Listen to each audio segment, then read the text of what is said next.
볼지 시스템에 있는 거 파란색으로 어떤 것들은 트랜스 쪽에 있는 거 이런 식으로 여러 가지 볼진들이 서로가 다른 위치에 존재하고 있습니다. 그래서 이들이 서로 다른 시스템의 멤브레인이 퓨전할 때 모아진다 이렇게 볼 수가 있겠죠.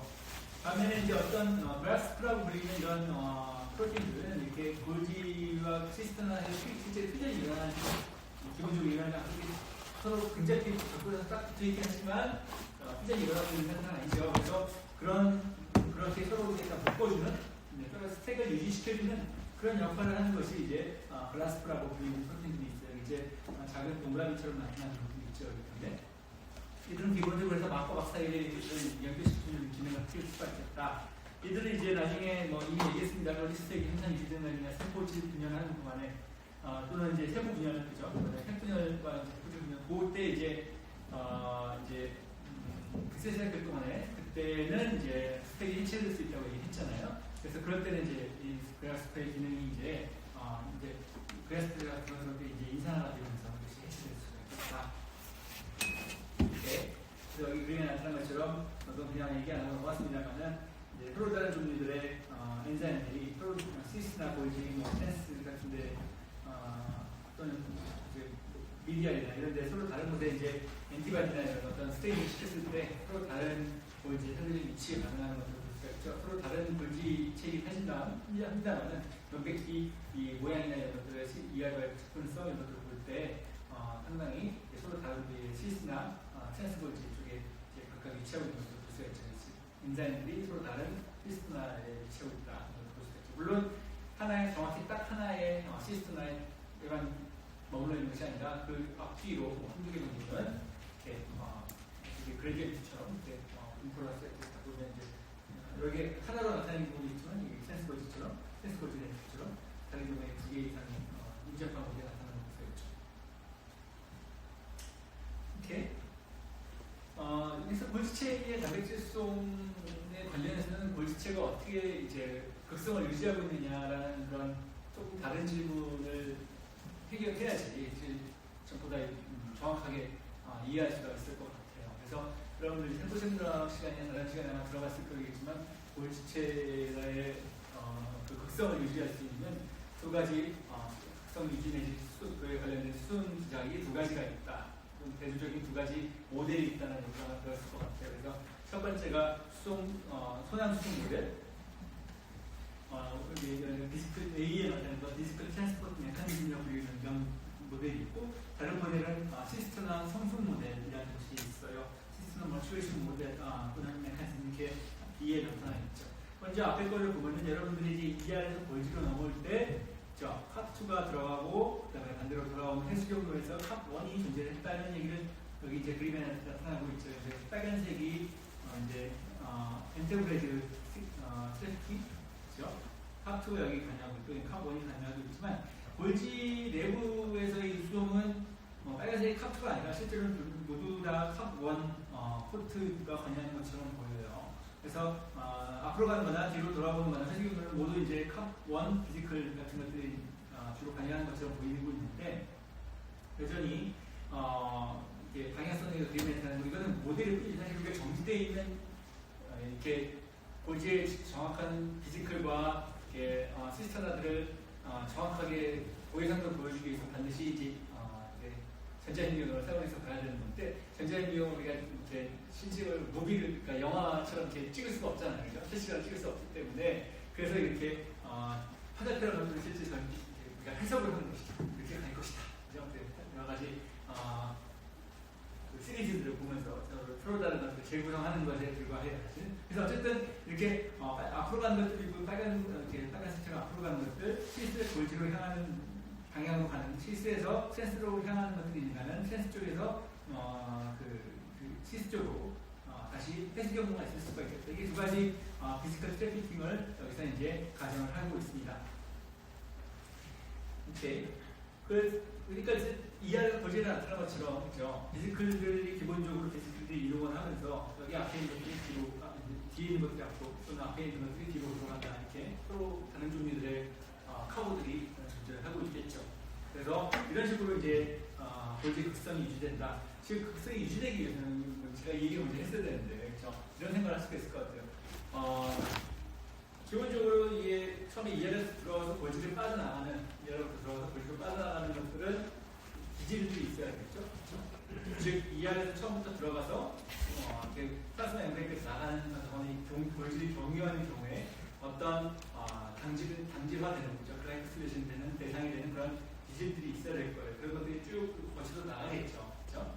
근데 반면에 이제 골지 레지던트 프로틴들, 즉 이제 엔자임들은 이 특정한 자리를 지키고 있어야 되는 거잖아요. 그렇죠? 시스는 시스에 있고 스트레스는 스트레스에 있어야 돼요.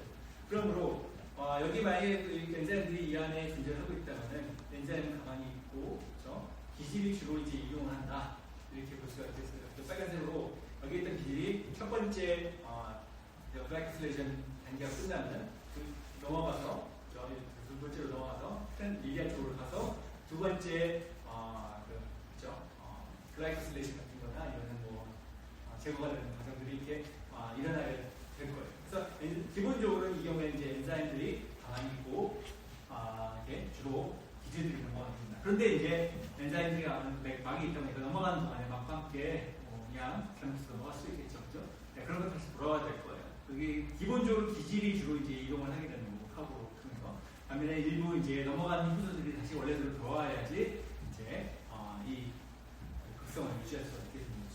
이 여러분들이 좀 더 간단하게 생각할 수 있는 이하가 골지 사이에서 이동처럼 간단하게 생각할 수 있는 모델이 될 수 있을 것 같아요. 그런데 이게 지금 먼저 이제 이 모델이 나타났고, 그 다음에 나타난 모델이 여기 이제 오른쪽에 나 있는 시스템을 맞추신 모델이 따르면 오히려 엔자임들이 이동을 하는 그런 걸 볼 수가 있어요. 즉 이제 기본적으로 여기 나는 처음에 ER에서 들어오게 돼서 형성되어 있는 CGN, 시스골지 네트워크가 자체가 통째로 그 다음에 성숙이 된다는 거예요. 그래서 다음에 시간이 지나면 이것이 자동적으로 미디어 골지 시스템화가 되고, 또 미디어 골지 시스템은 좀 더 시간이 지나면 성숙해서 트랜스 골지 시스템화가 되고, 그것은 더 성숙해서 나중에 TGN이 되고, 이런 과정이 여기서 빨간색 화살표를 표시되고 있는 그런 성숙 과정이다, 이렇게 볼 수가 있겠습니다.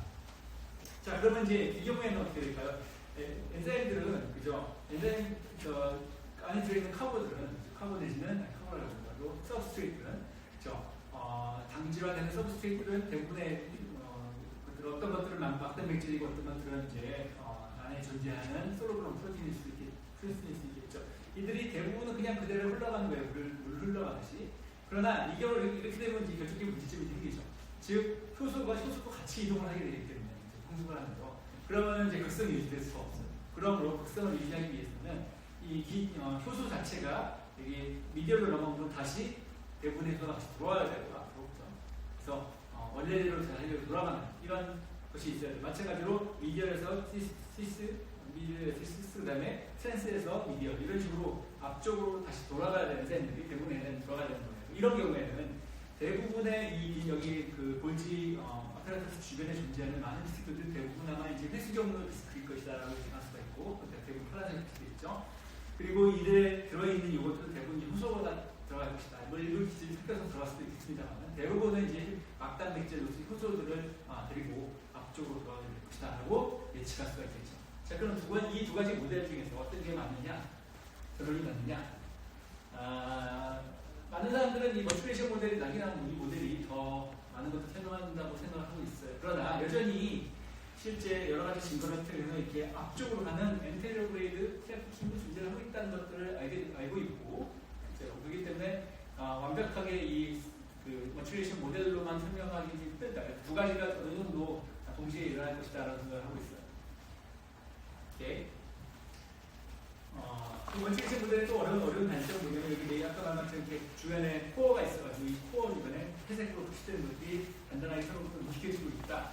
이런 얘기 때문에 이제 앞으로 전진하는 것들이 어떤 다른 메커니즘을 가정을 해야지 앞으로 진행될 수 있는 것들이 있을 수가 있겠죠. 그렇기 때문에 어떤 사람들은 이제 이 두 가지를 전충했을 때 가운데 있는 부분들은 이렇게 안정되게 유지되는 반면에 끝에 있는 이 부분들에 이렇게 약간 부분 대체로 시스타가 양쪽이 혹처럼 튀어나와 있는 커다랗게 있는 부분들 많이 볼 수 있는데, 이것들이 좀 찢어지고 해서 앞으로 갈 것이다. 그렇게 생각하는 사람, 앞으로 갈 것은 뒤로 갈 것이다.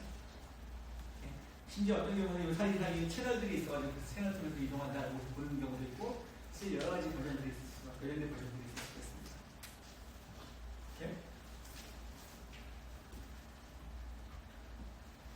자, 이제 그럼에도 불구하고 어떤 모델이든지 간에 분명히 비스클들이 들어있는데 서로 겉보기에는 다 비슷하게 보이는 비스클인지 모르겠지만 본질 주변의 비스클들이 사실 그 비스클들에서 어떤 서로 다른 종류들의 카브를 가지고 있어야 된다는 건 거의 명확한 것 같아요. 그래서 그리고 어떤 식으로든 카브 셀렉션이 일어나야 된다는 것들, 즉 비스클이 나오고 그것이 다시 나와서 어떤 특정한 방향으로 특정한 데스티네이션 공간으로 이동을 해서 표정이 되는 것들은 분명한데 그런 과정에서 카고 셀렉션 어떻게 일어나는가 메커니즘 생각할 수 있어야겠죠.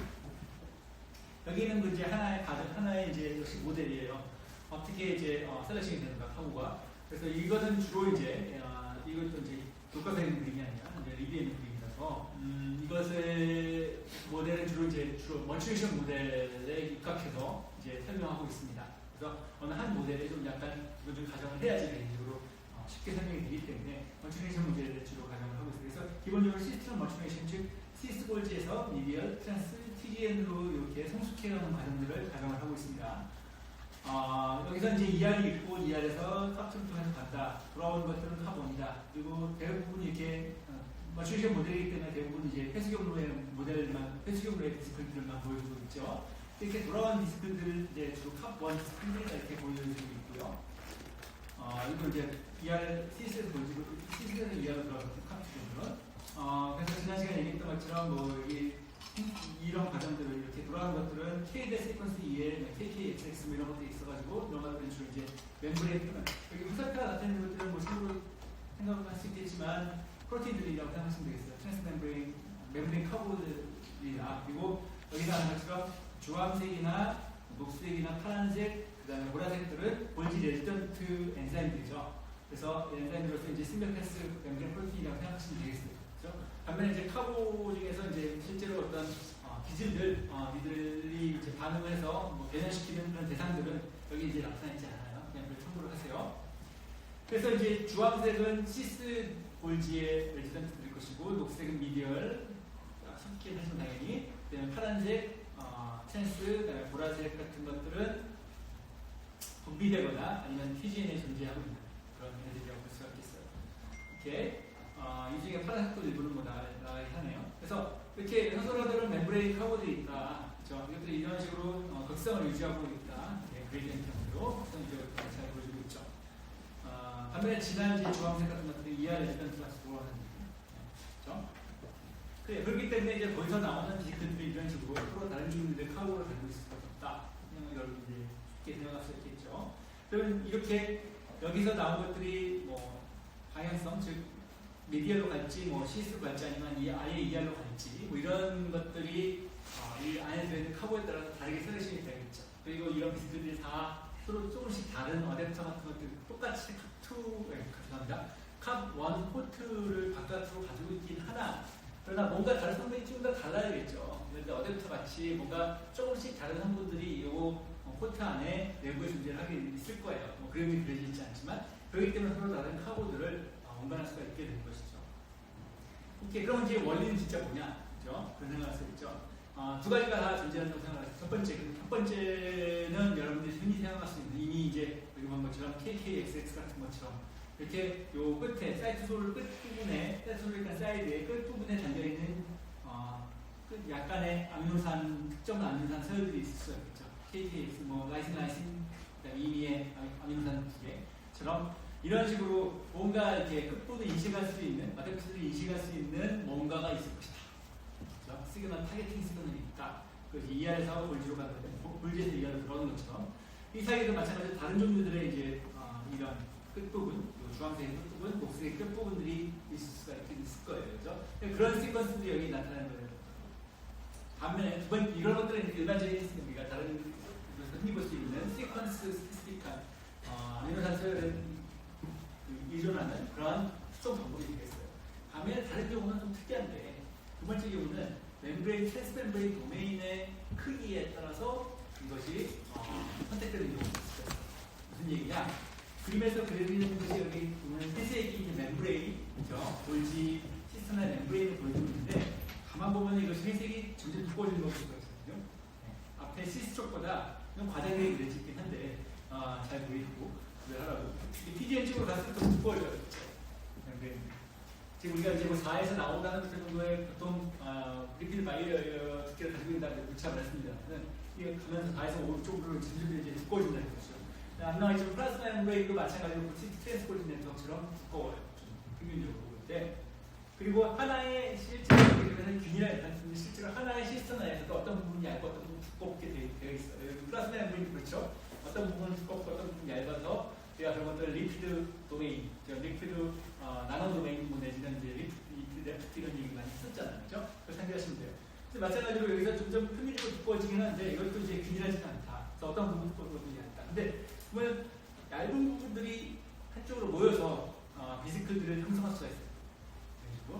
그래서 대부분 두꺼운데 얇은 부분들이 이렇게 서로 이제 지들끼리 모여서 이것이 비스클 형성에서 들어가는 거죠. 그러면 이제 조금 얇은 부분들이 앞쪽으로 들어가니까 이제 원래 두께에 맞는 것들이 들어가는 거죠. 자, 이게 무슨 의미냐? 이것이 어떻게 솔직히 되느냐? 그림의 오른쪽 뒤에 나타나겠습니다.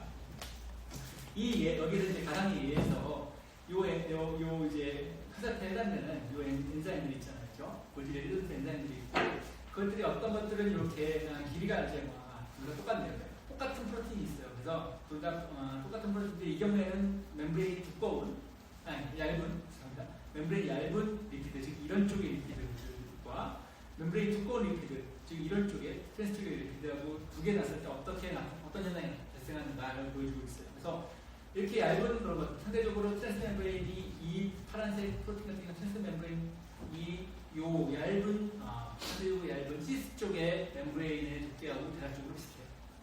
반면에 두꺼운 쪽에 위에 있는 것들은 얘네들 맞지 않죠. 자, 이런 어떤 일이 벌어지는지 비슷한 얘기를 한 적이 있어요. 그렇죠? 자, 이런 경우에는 요 사이에 이 부분이 줄로 표시된 부분은 사이로 필릭한 부분이고 요 두꺼운 트랜스 멤브레인 도메인이 있는 부분들은 하이드로포빅한 부분들이겠죠. 그러므로 요런 경우는 딱 맞아요. 그죠? 주변에 안쪽에 있는 리피드 안쪽에 소수성 성분과 인터랙션하기 때문에 굉장히 안정되어 있죠. 그리고 이 바깥쪽 부분들은 대략적으로 신수성 꼬리하고 거의 크기가 신수성 머리하고 거의 이제 높이가 같으니까 아무런 문제가 없어요. 그런데 이렇게 오른쪽 같은 경우는 적어도 일부분은 이렇게 신수성과 소수성 부분이 만나게 돼요. 그리고 더 중요하게는 이 부분이 이제 펴져 있으니까 주변에 물 분자들이 이렇게 굉장히 불안하게 만들어요.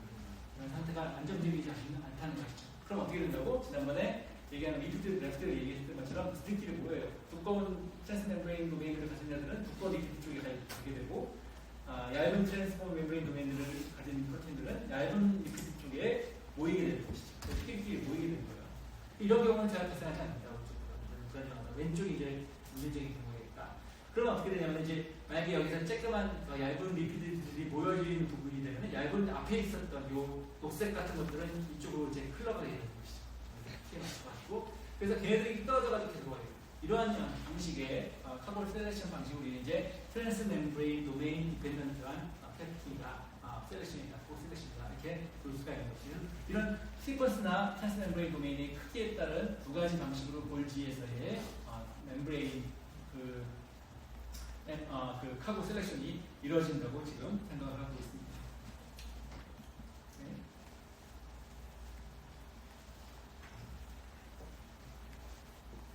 자, 이알과 골지체 이건 그림 전에 본 적이 있죠? 네, 설명 기억을 하라고 제가 끼워놓은 것이고 설명 자체에 반복하지 않겠습니다. 여러 번 했기 때문에 두 번 이상 한 것 같아서 그래서 이제 이거를 보여주는 이유는 이제 ER 엑스사이트와의 관계들을 다시 이제 기억을 시키기 위해서 하는 거예요. 그래서 여기서 보시면은 이제 ER 엑스사이트는 당연히 ER의 특정한 위치에 있지만 여러 군데 퍼져 있죠. 세포 전체적으로. 반면에 특정한 종류들의 예를 들어서 우리 인간과 같은 그런 척추동물의 세포에서는 골지체가 리본 형태로 한 군데에 모여있기 때문에 이것이 ER 엑스사이트가 굉장히 떨어져 있다. 그래서 ER 엑스사이트 사이에서 바로 근처에 ER 엑스사이트 근처에 ER직이라는 것이 있어가지고 ER직에서 좀 더 장거리 소통을 하게 된다. 이런 얘기 했었잖아요. 그렇죠?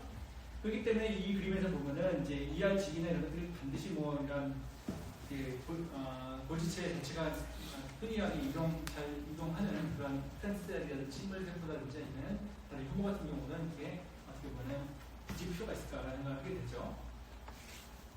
지금은 이제 이걸 좀 이야기할까 해요. 두 가지 대표적인 척수동물의 세포들, 동물 세포들과 그다음 기타 다른 개들 간의 비교를 통해서 한번 보도록 합시다. 이제 앞으로 잠깐 들어왔어요. 볼지 앞쪽으로. ER과 골지의 연결면, ER 골지 인터페이스라고 얘기하는 것들을 해서 분위기가 정리해서 ER 골지가 척수동물의 변화를 떨어져 있기 때문에 ERG를 존재할 수 있다. ERG 반면에 이제 ERG 자체에 대해서도 우리가 골지 모델처럼 두 가지 모델이 있다고 생각을 하고 있어요. 그래서 첫 번째는 첫 번째가 있고 두 번째가 있는데 그냥 수동 복합체 모델을 내전 구획 모델 말 그대로 두 번째 모델이 좀 더 ERG이 안정되어 있는 그리고 독립되어 있는 하나의 세포 소개한다라고 생각하는 경향이 있어요. 반면에 수동 복합체 모델은 트랜젠트하다, 즉 여기 이걸 보고 설명해 드릴 텐데 비슷하게 ERG에 대한 이게 이제 ER과 골지 사이 존재하는 디스크가 튜블라 클러스터, 즉 ERG겠죠. 그러니까 이거는 동물 세포를 보이고 있는 거라고 생각하시면 되겠어요. 그래서 이런 경우에는 이게 첫 번째 모델이거든요. 그렇죠? 이게 굉장히 트랜젠트하는 구조다. 그래서 비스클들이 이제 ER에서 커플을 통해서 자꾸 오기 때문에 정지된 상태에서 이것이 존재하는 것처럼 보이지만 실제로 얘네들은 다시 수용돼서 이제 다시 없어진다. 그렇죠? 이쪽으로 가서 그렇죠? 그래서 이거는 굉장히 불안정하고 안정된 있는 구조가 아니다. 반면에 두 번째 모델은 얘네들이 이제 안정된 구조고 이 안에서 독립성을 가지고 이제 존재를 하고 있다. 이렇게 보면 되겠어요. 그래서 이렇게 말 그대로 이해가 가죠? 그림을 보면서 이해하시면 되겠어요. 그래서 두 번째 모델에서는 특히 이제 이해가 볼수 있는 수도는 두 단계로 있다고 생각하고 있어요. 첫 번째 단계, 즉 이하에서 이하일지까지 가까운 거리의 수소는 카프웨어를 필요로 하고 반면에 미세소관에 필요로 하는데 워낙 가까우니까 미세소관 같이 보통 장거리 수송들을 많이 하는 그런 것에 기이존도 있다. 반면에 이하일지에서 골지까지 장거리 수송이기 때문에 미세소관에 따라서 타고 이동하는 것들을 볼 수가 있고 지나서 우리는 설명하는 것 같은 거 어디 나있죠? 여기 있네요. 이동하는 거. 이거는 이제 두 번째 모델이 가서 되어진 것 같아요. 그래서 미세소관 위주적이고 캅1 위주적이다. 그렇죠? 앞으로 가는 거지만 여전히 이건 캅1으로 ERG에서 골지까지 가는 거지만 X가 아니라 캅1에 따라서 간다. 이것도 사실 이제 좀 오래된 문제고 실제로 지금 보면은 ERG 내에서 캅2, 캅1 비스클들이 공존하고 있다고 생각하고 있어요. 그래서 이들이 껍데기만 캅2냐 캅1인지 실제로 그 안에 비스클들이 들어있는 그 어댑터 같은 것들이 서로 다른 종류 역시 골지 내부에 있죠. 이런 것들이 존재하고 있다고 생각을 했습니다. 상당히 복잡하다고 이루어지고 있어요. 오른쪽에 나타낸 위에 있는 그림은 마머리안 셀에 이제 전형적인 스탬퍼가 있을 때 핵 주변에 골지가 있다. ER 엑스테트 여러분들 퍼져 있는데 여기서 이제 골지로 가는 동안에 이제 이렇게 있다. 그래서 실제 이제 현미경 사진, 과학 현미경 사진을 보게 되면은 현미경 사진을 보게 되면 이런 식으로 녹색 부분이 그 비스클들 이제 나타난 것이고 색24들이 캅2 비스클에 보여주는 것이고 이 녹색은 ER이에요. ER 부분이고 ER 맞고 이제 빨간색 부분이 색24 얘네들은 이제 캅2 비스클이기 때문에 캅2 비스클의 성분이잖아요. 인형 코트의 성분이고 그래서 캅2의 비스클을 보여줄 수가 있으나 실제로는 어떻게 마커를 사용되면 ER 엑스트랙트 마커예요.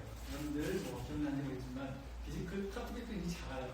그때는 개별 이 점들 하나하나가 캅2 비스클이라고 볼 수가 없어요.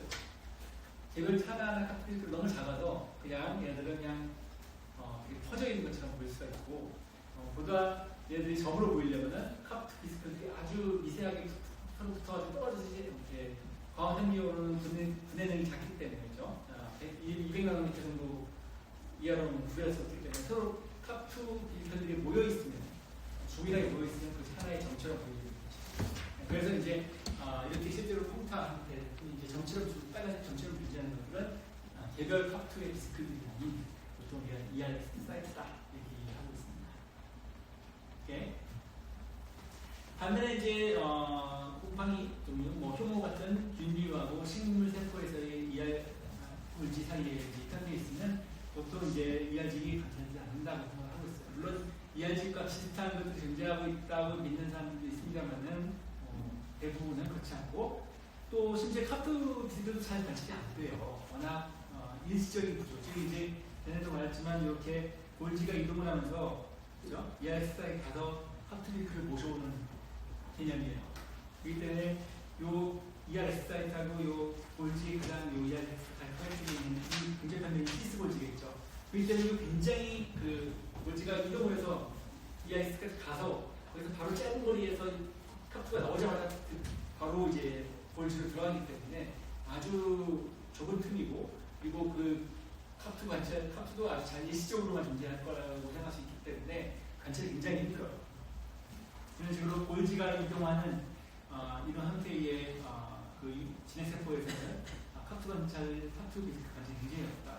실제 사실 망원의 비슷해요. 망원의 셀도 이렇게 여기서 ER 셀 근처에 ER직이 있고 ER과 ER직 사이에서 카프가 존재를 주로 하기 때문에 그래서 역시 관찰이 그렇게 쉬운 건 아니에요. 그래서 이제 이러한 그 ERS 사이트와도 볼지의 행동들을 이제 기술하는 그런 모델이 바로 허브 앤 키스 모델이라는 것인데, 즉 이제 그 섬상에서 이렇게 계속 볼지가 이동을 하고 있다가 주변에 볼 때 이제 카프 비스크가 있다는 것들을 이제 보고 ERS 신호를 받아서 일시적으로 정지를 하게 됩니다. 움직이다가 ERS에 정지해서 받아가고 다시 다 받아간 다음에 카프하고 카본 서로 교환하고 이제 다시 빼기까지 하는 거죠. 그래서 여기 그림에 나타낸 것처럼 불꽃에는 그림이지만 다시 한번 보여주죠. 마모니아 셀에서의 어떤 볼지 리본 형태의 주황색 표시되어 있는 반면에 이렇게 오른쪽에 나타나 있는 식물세포의 볼지는 이렇게 쭉 퍼져 있다. 것들을 잘 보여주고 있죠. 이하에서 볼지 사이에서의 단백질 수송이 이렇게 카프에서 일어난다고 얘기를 했는데 카프도 마찬가지로 카본처럼 모든 카프 비스크이 똑같이 생기진 않았어요. 그래서 좀 특수한 형태의 카프가 있고 카프 유전적 수송이 있었겠다. 그래서 예외적인 걸 보여주는 예외적인 거. 포유류 세포에서 주로 보여주는 그런 수송의 다양성인데 포유류 세포 같은 경우는 많이 연구하고 있는 카프 비스크의 수송 대상이 되는 걸 알려주는 것 중에 하나가 이제 바로 콜라겐입니다. 콜라겐 여러분 잘 아다시피 이제 엑스트라셀러 매트릭스에 존재하는 이제 분비되는 그러한 성모양이 길다란 주요한 프로틴이죠.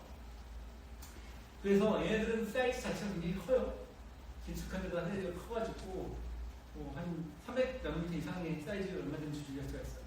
길다란. 저희가 본 것처럼 ER 여기서 그림에서 나타내는 ER이 이렇게 막이 있고 이쪽이 사이트 속이고 이쪽이 이제 ER 루멘 쪽이죠. 그래서 전형적인 카프 디스크들이 이런 식으로 이너 그 코트가 빨간색과 이제 간색으로 표시되어 있고 색 23, 24가 반면에 이제 색 30하고 31이 이제 아우터 코트로서 이제 이 케이지 형상으로 것처럼 보이죠, 그렇죠?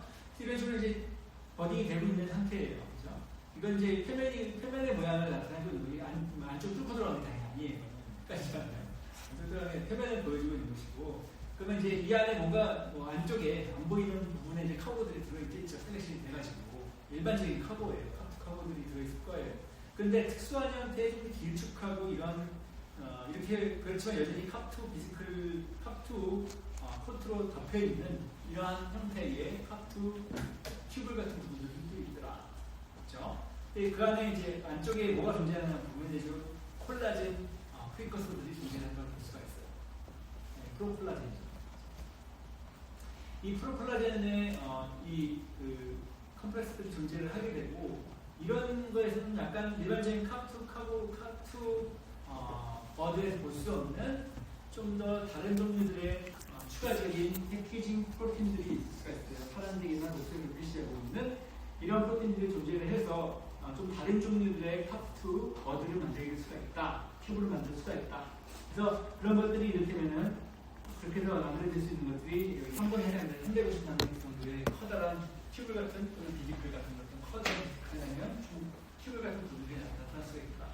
그래서 콜라겐도 두 가지가 있으므로 콜라겐은 좀 이렇게 잘 접혀서 이렇게 실제로 길이보다 작은 사이즈의 카보에 들어갔을 때는 비스클에 들어갈 수가 있는 경우가 있는가 하면은 그래도 여전히 일반적인 80나노미터의 카프 비스클보다 큰, 즉 150나노미터 정도의 사이즈의 비스클에 들어갈 수가 있는 것이죠.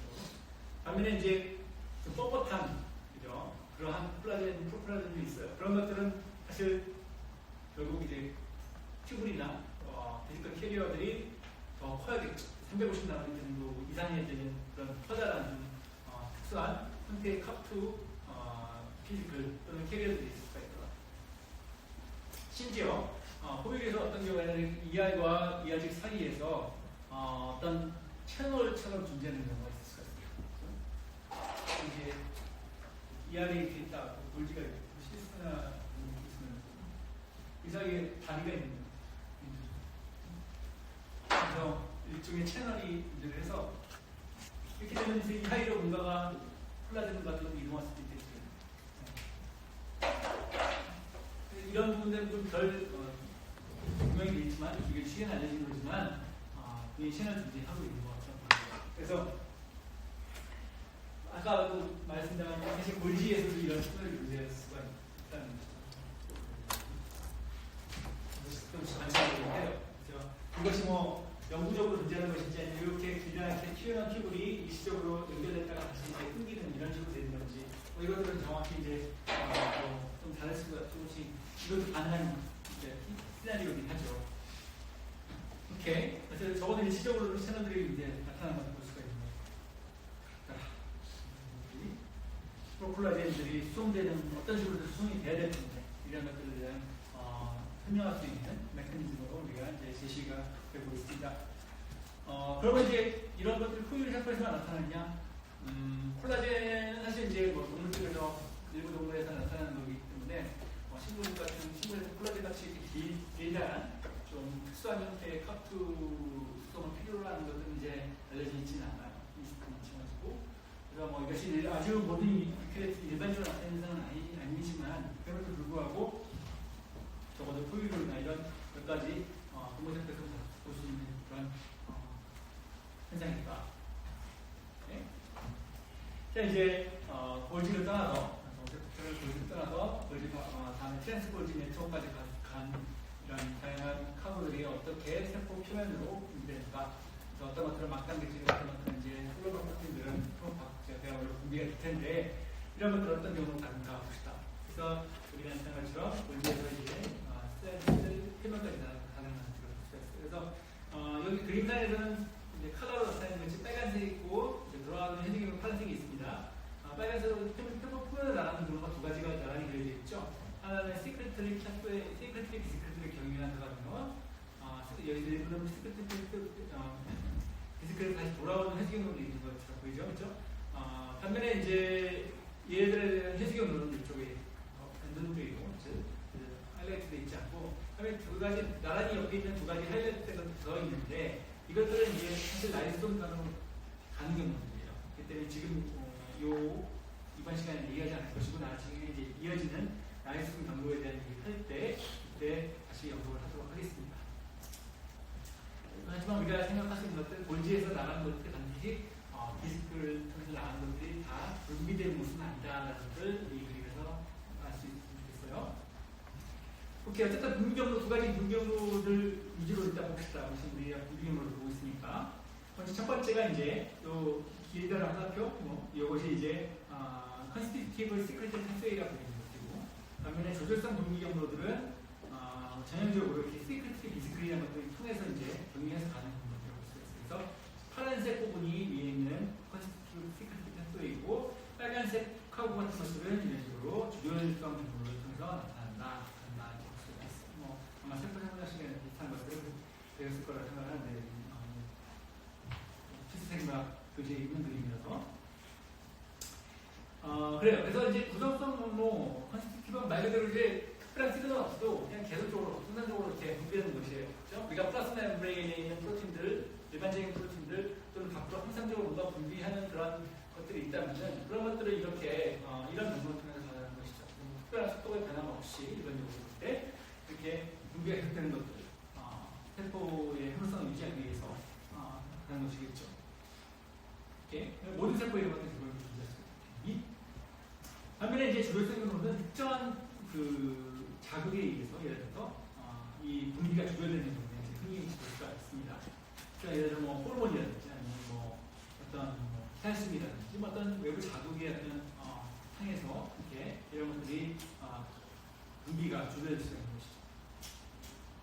이렇게 우리가 이제 시크릿리 비스크리라고 왠지 이렇게 나가는 비스크리를 다 시크릿리 비스크리 해야지 만들 것 같은데 어쨌든 이 국가에서 그렇게 얘기하고 있어요. 시크릿리 비스크리들은 이렇게 블루스 공부에 이제 또 가는 것들을 이렇게 얘기하는 것으로 이해하시면 되겠습니다. 적어도 이 지금은. 오케이, 그래서 이렇게 들어가는 이런 카고들은 약간 어떤 공동된 특성, 뭐 항상 그런 건 아니지만 흔히 나타나는 특성들을 볼 수가 있습니다. 그것들은 이제 인식 체험체로 유지할 수 있다. 그래서 전자현상에서 다른 눈으로 구별되는 것들을 볼 수가 있다. 이런 식으로 그렇죠. 전자현상을 딱 찍어보면은 이게 볼지가 있고 이 주변에 볼지 주변에 여러 가지 디스크들 복잡한 모양들 튜블과 뭐 디스크 클러스터들이 있는데 이제 이분이 센스 볼지 네트워크이고 이거 스택들이죠.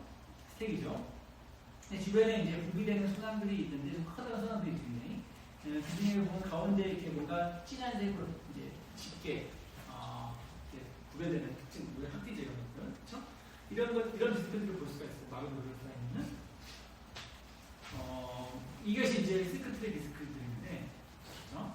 그래서 종종 이렇게 가운데 어떤 코어가 덴스한 코어들이 있기 때문에 예를 들어 덴스 관찰했을 때 덴스 코어 디스크 그래듈이라는 어떤 시크릿의 디스크 덴스 코어란 말을 붙이고 그냥 주요 덴스 디스크 뭐 이런 식으로 쓰기도 하고 여러 가지 이제 씁니다만 이렇게 음지체 형태의 어떤 카보드를 가지고 있는 것처럼 보이는 이런 그런 디스크 또는 그래듈들이 있다는 것이죠.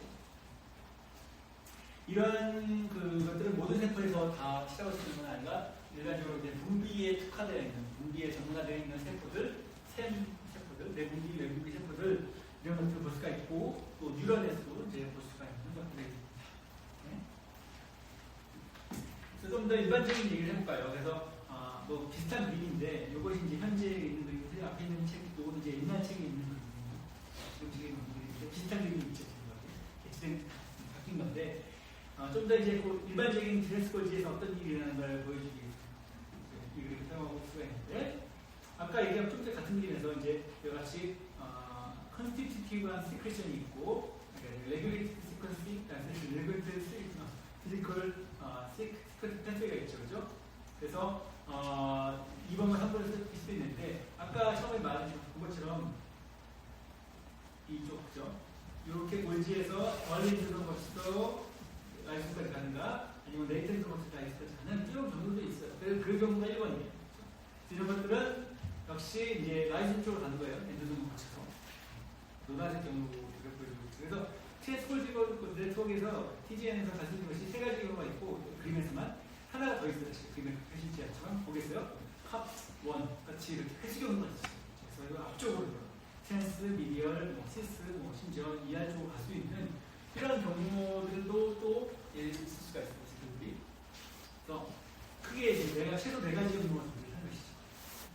그림에 하나 있는 소폴체와 볼지체의 회수 경우를 있을 수가 있고 그 다음에 라이손, 최종적으로 라이손으로 가지만 엔드손 쪽으로 거쳐서 가는 엔드손 라이손 경우가 있을 수가 있고 이거는 이제 여기 그림에 나타난 것처럼 클라스들이 이제 탑1이 대신에 그래서 트랜스코지네도 굉장히 복잡해 모양만 복잡한 게 아니라 가는 경로도 굉장히 소팅도 복잡하게 일어나고 또 붙어있는 포트들도 다양하고 그렇게 볼 수가 있는 것이죠. 어떤 것들은 이제 콘스티튜티브한 분비는고 마지막으로 그런 이렇게 또 이 3번, 4번, 3번, 2번, 2번, 3번이네요. 이 두 가지 마지막 네 분기경로 중에서도 어떤 구성성으로 그렇고 둘다 뭐 상관없이 어떤 것들은 특정한 방향으로만, 특정한 플라즈마 멤브레인의 어떤 특정한 도메인 쪽으로만 가는 그런 구분되는 꼭 구분되게 이렇게 분비되는 그런 것도 존재할 수가 있어요. 오른쪽에는 그림을 보면 이건 이제 우리 친숙한 소전 상태고요.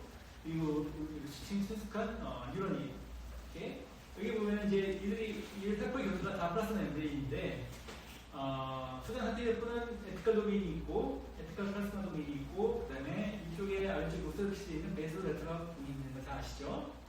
이쪽에 소화에서는 어느 쪽으로 가야 돼요? 당연히 이쪽으로 들어가야 되죠.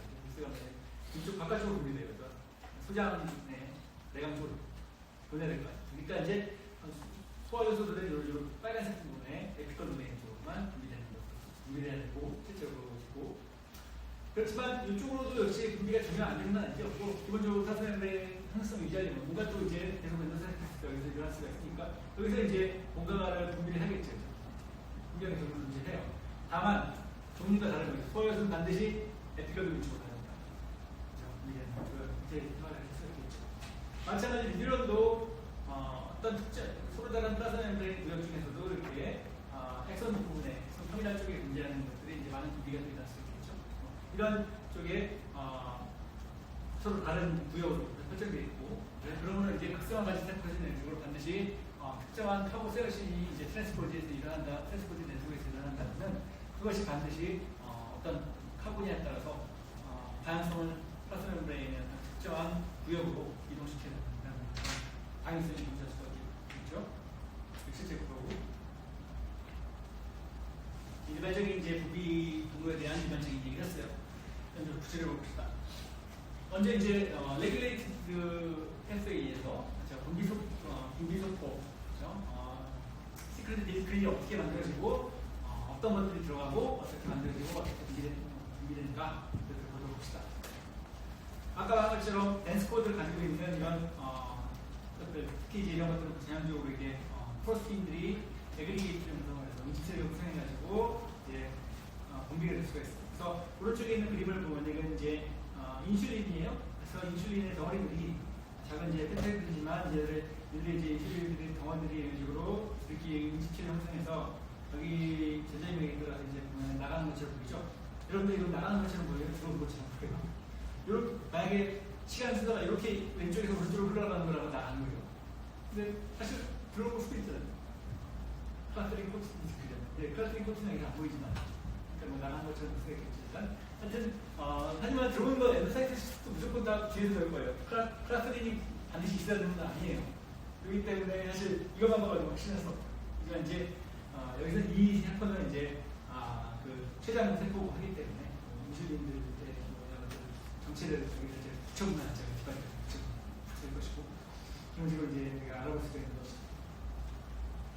자, 어쨌든 그래요.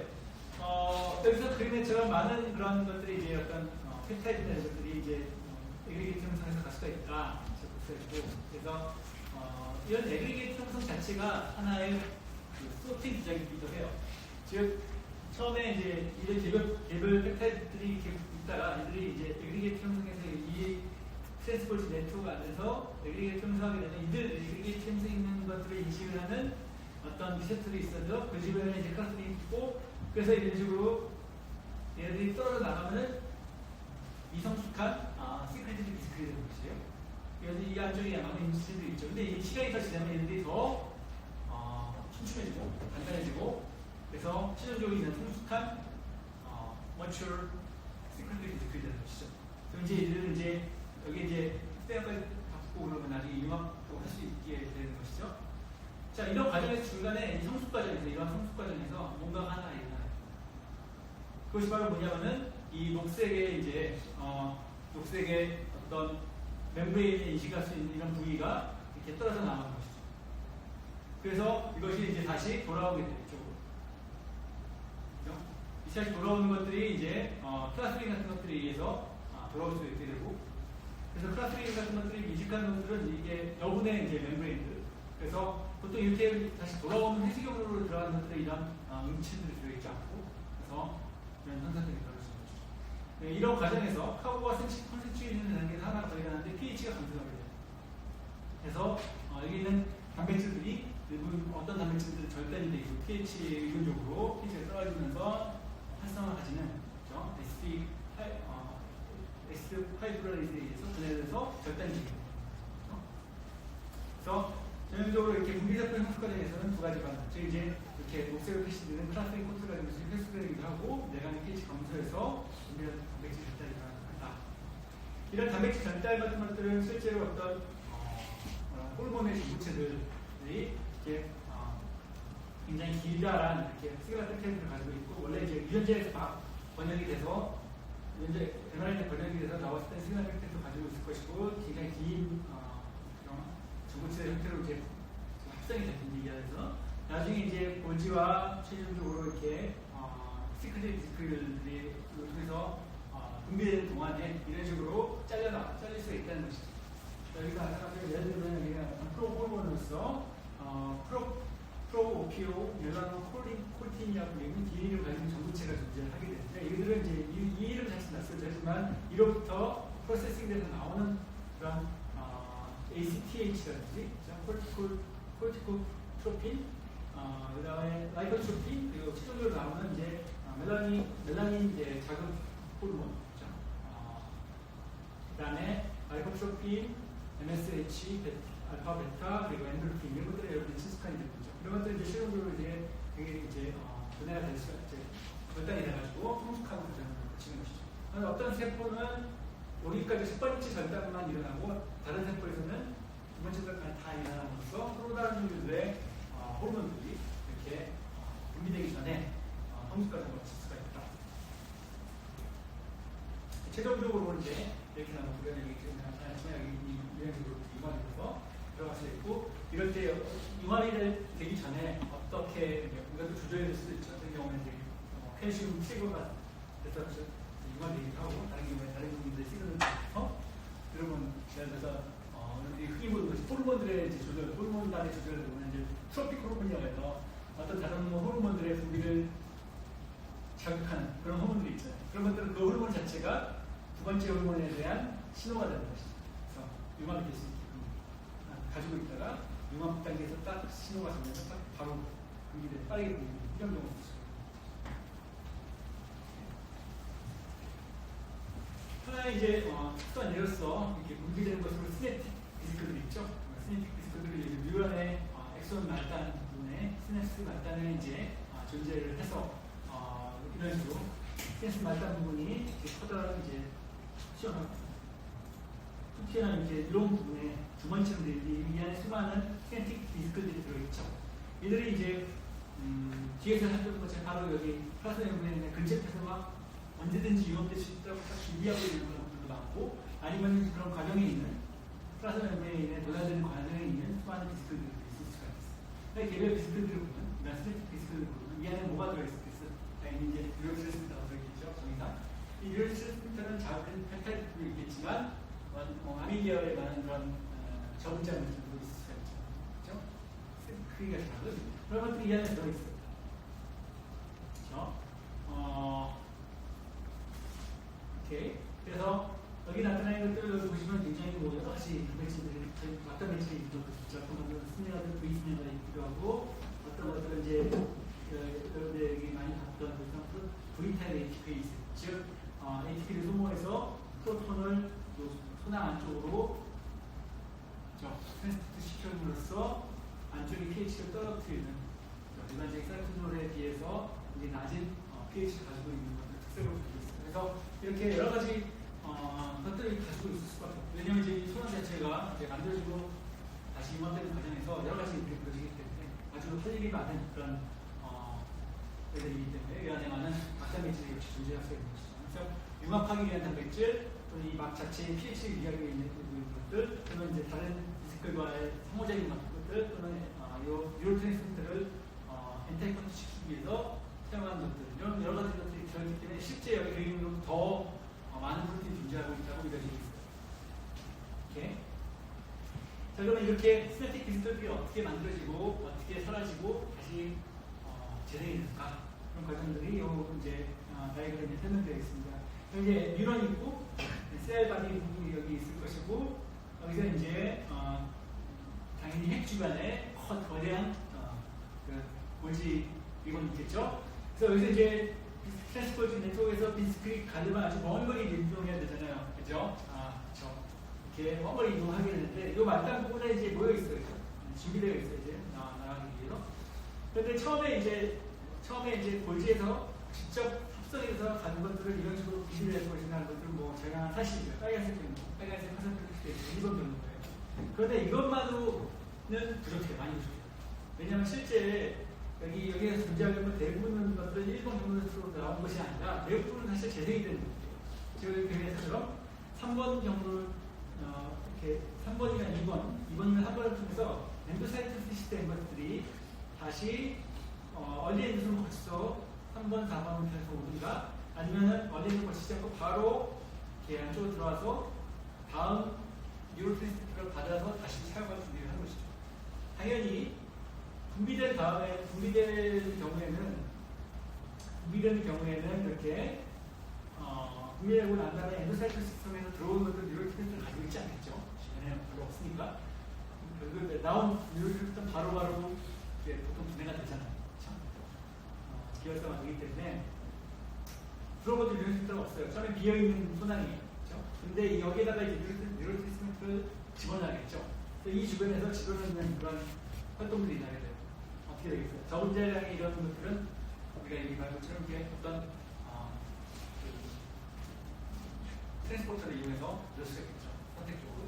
그래서 뉴로트랜스미터의 선택적인 트랜스포터가 있어가지고 여기 이제 색깔 표시되어 있는데 이렇게 들어오게 돼요. 이때 들어올 때는 보통 이제 프로톤을 이용하는 것이죠. 프로톤은 엔티포터예요. 그래서 안에 pH, 낮은 pH에 저장되어 있던 프로톤이 밖으로 나오면서 여기 안에 있는 것들은 이 순환으로 집어넣는 것이죠. 이런 형태로 보통 들어가게 되고, 로고 과정을 통해서 뉴로트랜스미터가 들어오게 되면 이제 다시 준비가 되는 것이죠. 이제 퓨전에 필요한 팩터들을 이제 하나의 존재하는 문제를 할 때면은 바로 이제 준비가 되는 것이죠. 마지막 6번 단계에서 재생되어 있는 스탠딩 스티커들이 다시 퓨전돼서 뉴로트랜스미터가 분리되는 그런 것을 볼 수 있습니다. 오케이? 근데 이제 뉴로트랜스미터가 분리되는 게 여러분들 아마 배웠을 것 같긴 한데, 얘들 대부분의 많은 뉴로트랜스미터를 포함한 디스크들은 이 플라스마 멤브레인이 딱 들어있어요. 그러다가 준비하고 있다가 딱 멈춰있다가 캐스팅 시그널이 딱 오면은 그때 확 빠르게 됩니다.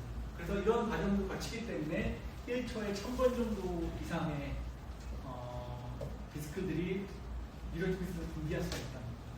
굉장히 그 얘기는 뭐냐면 적어도 1000분의 1의 초에 1ms 이하의 속도로 퓨전이 일어나는 얘기가 있다는 것이죠. 그래서 그런 아주 빠른 것들이 이렇게 일어났을 때 있는 것들이 가능하게 만드는 것이 바로 대기를 하기 때문에 프라임이라는 단계까지 도달해서 딱 기다리고 있다가 칼슘 시그널이 오면 확 바로 뿜어내는 그 과정들이 이제 여기 동영상에 나타나있는데 지금 시간 관계상 보시면 안 되고 여러분들이 지금 기본적으로 이것도 멤브레인 퓨전이기 때문에 스네어들을 필요로 하죠. 스네어들이 이미 배웠던 것처럼 4가지 서로 다른 스네어 모티프를 가지고 스네어 도메인을 가지고 있는 스네어들이 관여를 하고 있을 것이다. 근데 이게 전형적인 스네틱 디스크들의 플라스마 멤브레인과의 퓨전 단계에서는 이것이 하나는 빨간색의 V 스네어, 스네틱 디스크들에 있는 스네어들, 그리고 플라스마 멤브레인은 T 스네어 파란색 하나가 있는데 여기 두 개, 나머지 두 개는 사실 이 주황색의 QBC 스네어에 의해서 이것이 보통 제공이 됩니다. 이들은 이제 멤브레인 같이 멤브레인 도메인이 없기 때문에 필수 멤브레인 도메인이 없기 때문에 단지 사이트로 쪽에서 리크루트해서 들어오는 것으로 알려져 있습니다. 어차피 4개가 들어갑니다. 4개가 딱 결합이 되면은 이런 식으로 최종적으로 이렇게 융합이 일어날 수가 있어요. 그런데 이 4개가 그냥 처음부터 아주 쉽게 이렇게 서로 상호작용해야 되는데, 그죠? 왜냐하면 5시간 분리라고 했으니까. 근데 이제 처음 이 단계가 있어요. 그래서 처음에 요 파란색으로 이렇게 여기서 하늘색 부분과 파란색 부분 아닌 Q 스네어, Q A 스네어, T 스네어 또는 T 스네어를 우리가 이런 신텍스이라고 부르는데, 이 신텍스는 자체가 아칼리스가 이제 여러 개가 있잖아요. 여러 개 있는데 그 자체가 3개가 따로 있고 나머지 하늘색이 따로 있어요. 그래서 이제 나머지 3개는 오히려 융합을 방해하고 있어요. 이 안에 있는 스네어의 아칼리스가. 그래서 얘들이 이제 하늘색과 결합을 자체적으로 하고 있기 때문에 방해를 하고 있어요. 그러다 이들이 어떤 신호에 떨어져 나가면은 다른 것과 주황색의 QBC 스네어, 그 다음에 R 스네어하고 스탬프 브레비네어를 이유는 R 스네어하고 결합할 수 있거든요. 자, 그럼 이렇게 되면 융합이 바로 일어날 때 맞잖아요. 근데 안 일어나요. 왜냐하면 이 사이에 컴플렉스이라고 불리는 이런 방해하는 요소가 좀 끼어들어가서 최종적으로 융합이 일어나지 않는데 어떻게 나죠? 이 상태를 우리가 프라이밍 1과 프라이밍 2과 프라이밍 1과 프라이밍 2 단계라 이제 부르게 됩니다. 그래서 이렇게 딱 기다리고 있어요. 융합이 안 나죠. 그러다가 아까 말한 칼슘 시그널이 우리는 이런 칼슘이 결합할 수 있는 이 복색의 스네어 태그닌이라고 불리는 이 프로틴이 컴패스를 밀어내게 되고 그 덕분에 융합이 일어나서 최종적으로 융합 퓨전4가 형성되고 이 퓨전4가 형성되면 이제 트랜스터가 유기에 닿는 것이 끝나게 되는 것이죠. 오케이. 제가 칼슘이 당연히 칼슘 다 그런 생각을 그냥 얘기했는데 왜 갑자기 칼슘이 왜 튀어나오냐 생각할 수 있겠지만 칼슘은 사실 이제 마지막에 말단에서 유통에서 공부한 사람들이 기억나는데 마지막 그 크리스네틱의 카드라인의 앞에서 계속 이제 신호가 액션 포텐셜이 쭉 타고 내려오면은 마지막에서 액션 포텐셜을 반응해서 멤브레인 포텐셜을 반응해서 캐시 춘의 환기 열리죠. 캐시 춘의 열리면 캐시이 들어오고 밖에서 들어오게 되면 스테폰 A의 스네틱 말단의 부분이 캐시이 로컬하게 확 올라가잖아요. 그 로컬하게 올라가는 칼슘 때문에 대학이 되는 것이죠. 그래서 아무 때나 이렇게 이런 테스트가 분되는 것이 아니라 당연히 액션 포텐셜이 쏘아지고 마지막에 거기 도달해서 캐시 춘이 열렸을 때만 일반적으로 퓨전이 일어나겠다. 이렇게 연결이 되는 것이죠. 자, 여기 이제 우리는 상피세포 이제 이론을 받고 이번에는 조금 아까 얘기했던 방향성, 극성을 가진 세포에서 이런처럼 극성화된 다른 세포, 즉 예를 들면 소장 상피세포죠. 네, 이런 세포들에서 어떻게 특정한 방향으로만 혼합이 융합돼서 그쪽으로만 특정 분들의 예를 들면 소화기 같은 것들이 분비가 되니까 그런 것들을 이제 설명해 주겠습니다.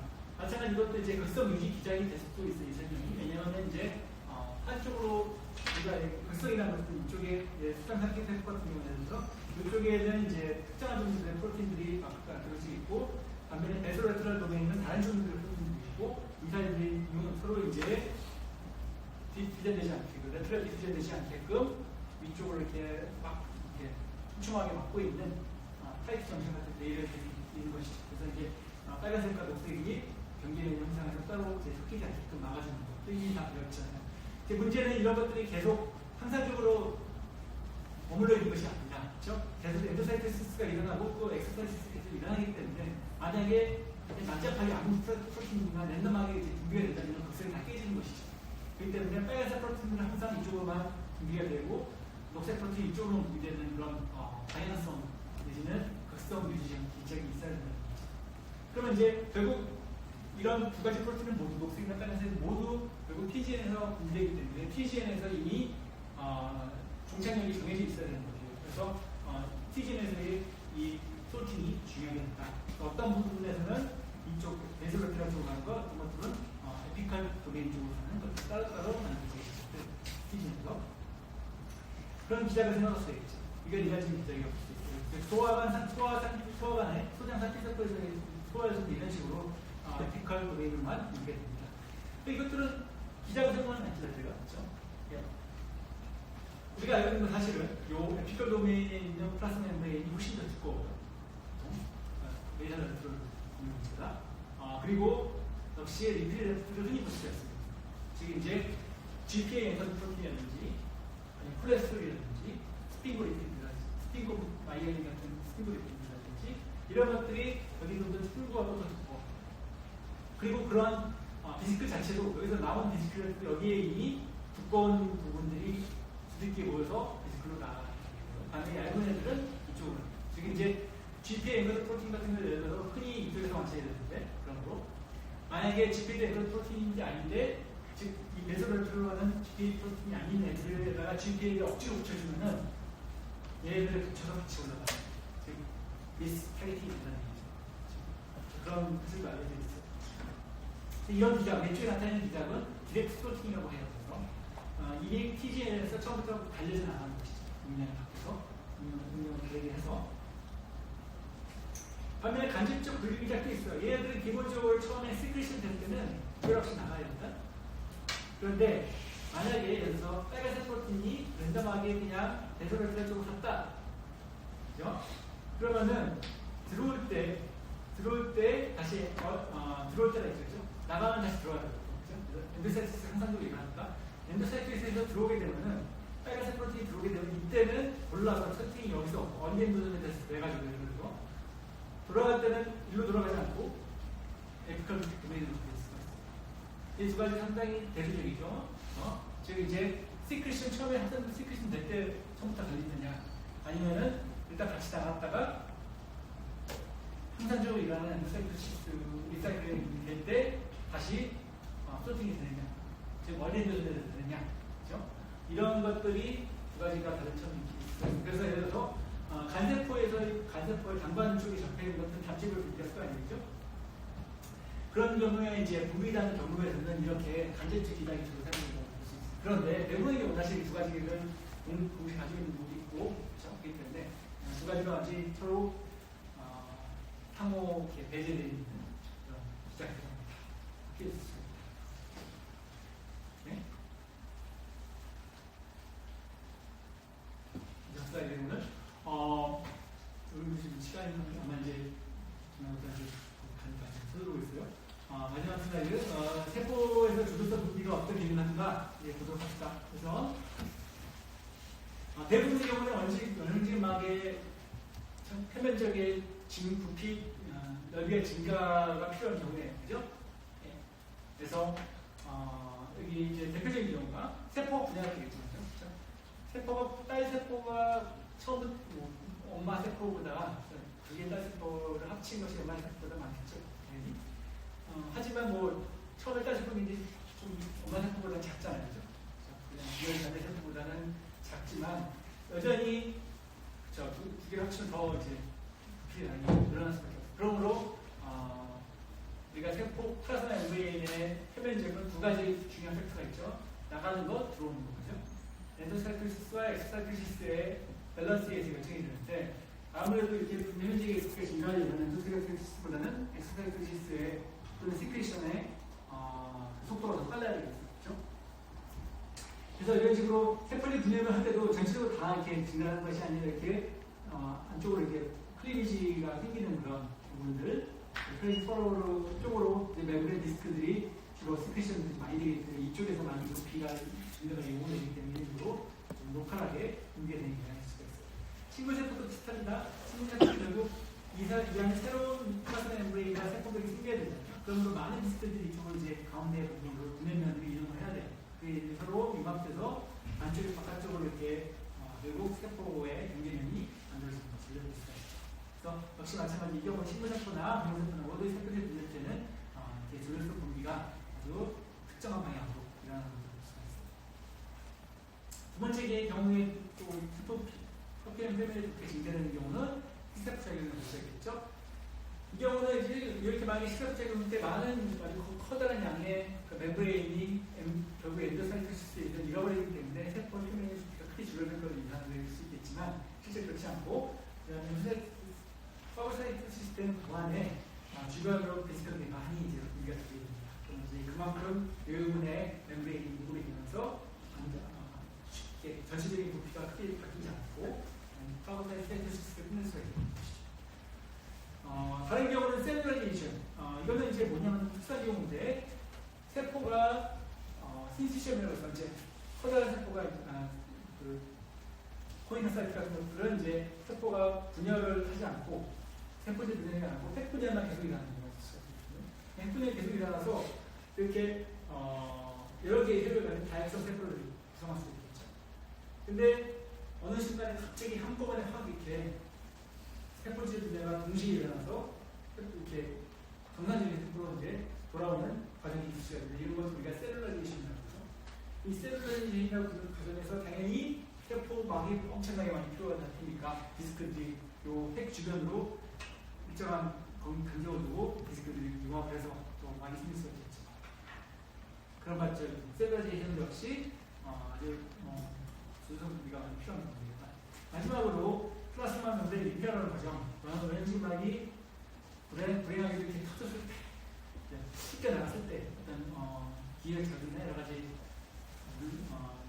자극에 의해서 터져나가고, 그러면 이제 세포가 죽을 수가 있죠. 다 터졌는데 물이 빠져나가서 그런 것들을 막고자 주변으로 이제 요 온딩 사이트 멤브레인 터진 부분 주변으로 많은 디스크들이 이렇게 나왔을 때, 그러면 이게 이런 거 비슷하게 이제 주변으로 멤브레인들이 이렇게 더 늘어나면서 저절로 샌딩이 될 수 있겠죠.